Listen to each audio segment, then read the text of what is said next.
అందరికీ నమస్కారం. నా పేరు doctor D Madhuri, MD Ayurveda consultant in మెడినైన్ హాస్పిటల్. ఈ రోజు మనం థైరాయిడ్ గురించి తెలుసుకుందాం. ఈ మధ్య కాలంలో ఎవరిని చూసినా చిన్నపిల్లల నుంచి పెద్దవాళ్ళ వరకు ప్రతి ఒక్కరిలో ఏంటి అంటే ఈ థైరాయిడ్ ఇష్యూస్ అనేవి ఎక్కువ అయిపోతున్నాయి. థైరాయిడ్ కంప్లైంట్ అనేది ఎక్కువ ఉంటుంది. సో ఎందుకు ఈ థైరాయిడ్ అనేది ఈ హైపర్ అండ్ హైపో రెండు రకాలుగా ఉంటుంది థైరాయిడ్లో.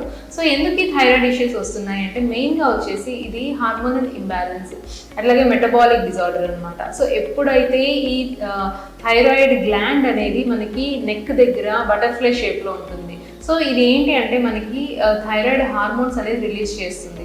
అట్లాగే పిట్యూటరీ గ్లాండ్ నుంచి కూడా మనకి హార్మోన్స్ అనేవి రిలీజ్ అవుతుంటాయి. సో ఎప్పుడైతే ఈ హార్మోన్ లెవెల్స్లో ఎక్కువ తక్కువలు అవుతాయో మనకి ఈ థైరాయిడ్ ఇష్యూస్ అనేవి వస్తూ ఉంటాయి అన్నమాట.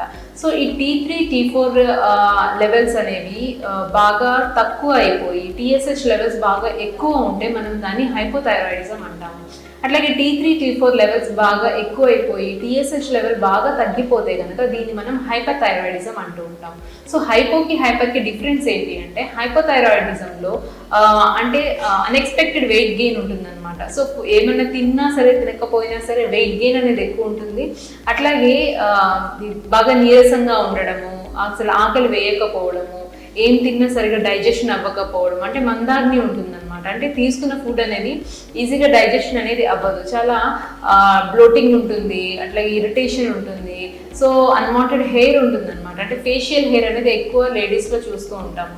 సో అన్వాంటెడ్ హెయిర్ ఉండడము, ఒబెస్ అయిపోవడము, ఆకలి వేయకపోవడము, ఇవన్నీ మనం థైరాయిడ్లో చూస్తూ ఉంటాము.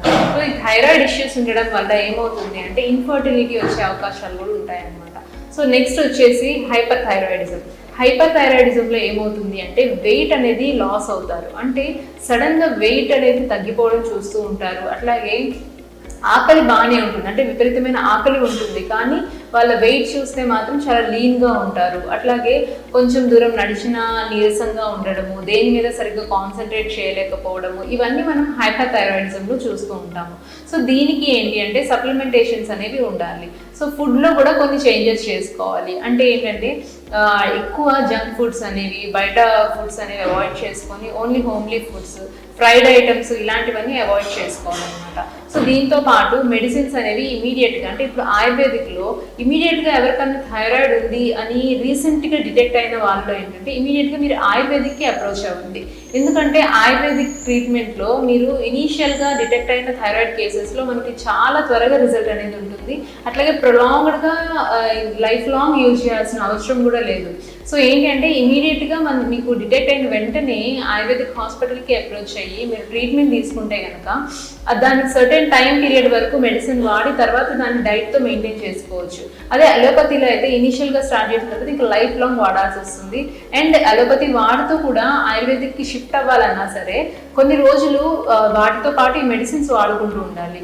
ఆయుర్వేదిక్ మెడిసిన్ కూడా వాడుతూ నెమ్మదిగా దాన్ని సప్రెస్ చేసుకుంటూ వస్తాము. సో అందుకే ఇనీషియల్గా ఎవరైనా డిటెక్ట్ అయితే కనుక థైరాయిడ్ ఇష్యూస్తో వెంటనే మీరు మా హాస్పిటల్కి వచ్చి కన్సల్ట్ అవ్వండి. మీకు థైరాయిడ్ ఇష్యూస్ నుంచి బయటపడే అవకాశం ఎక్కువ ఉంటుంది. దీనికి మంచి ట్రీట్మెంట్ మేము మీకు ఇస్తాము. Thank you. వివరాలకు సంప్రదించండి 9709095000 medinine.in.